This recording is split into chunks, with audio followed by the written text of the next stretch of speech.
Studio Perlice.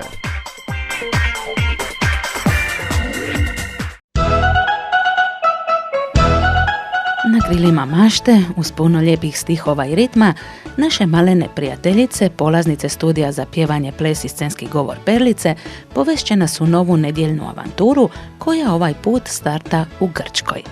Mnogima je poznat muzikal Životinjski bal, u kojem kralj životinja Lav proglašava dane općeg mira.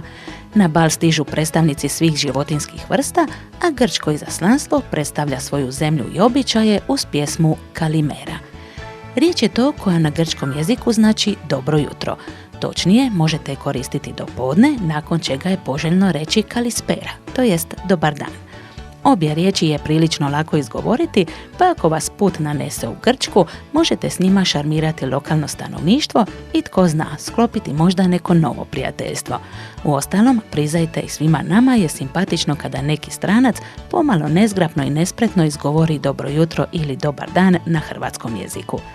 Nadalje, kad se spomene Grčka, mnogi se sjete i sirtakija, vjerovatno jednog od najpoznatijih grčkih plesova poznatog po cijelom svijetu. Međutim, malo ljudi zna da sirtaki datira iz 1960. godina.